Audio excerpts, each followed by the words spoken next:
پروردگار عالم جس نے پورے کائنات کے ذرے ذرے کو پیدا کیا ہے، اس نے زمین کو پیدا کیا ہے، اس نے عرش کو پیدا کیا ہے، اس نے مشرق کے لوگوں کو پیدا کیا ہے، مغرب کے لوگوں کو پیدا کیا ہے، شمال کے لوگوں کو پیدا کیا ہے، جنوب کے لوگوں کو پیدا کیا ہے، زمین کو بنایا ہے، عرش کو بنایا ہے، پیڑ کو بنایا ہے، حیوانات کو بنایا ہے، ناطق کو بنایا ہے، جمادات کو بنایا ہے، انسان کو بنایا ہے، اور یہ انسان کو بنا کر کے یہ اعلان فرما دیا ہے کہ میں نے اگر دنیا میں کوئی سب سے اچھا ہے، سب سے بہتر ہے، سب سے پیارا ہے، تو وہ انسان مخلوق ہے جو سب سے اچھا بھی ہے، سب سے پیارا بھی ہے، سب سے بہتر بھی ہے۔ سبحان اللہ۔ میرے پیاروں، اگر اللہ نے تمہیں پیدا کیا ہے زندگی اسلام کے طریقے سے گزارو،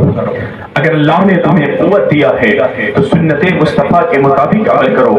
جو پیغام مصطفیٰ ہمارے بیچ علماؤں کے زبان سے سن رہے ہیں، ان پر ہمیں عمل کرنے کی ضرورت ہے، ہمیں ان تمام باتوں پر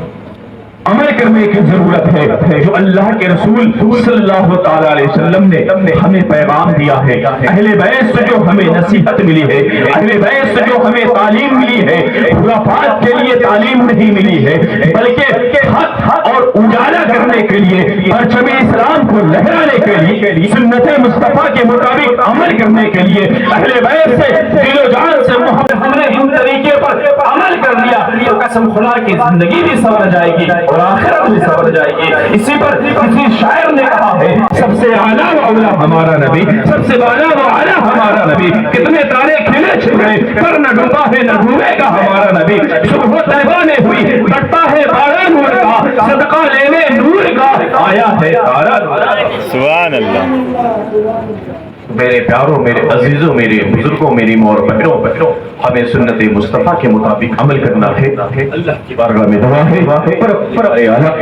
ہمیں اور آپ کو سننے سے زیادہ عمل کرنے کی توفیق فرمائے۔ استغفر اللہ ربی من کل ذنب واتوب الیہ وآخر دعوانا الحمدللہ رب العالمین وما علینا الا البلاغ۔ آپ حضرات کھڑے ہو جائیں، درود و سلام پڑھو۔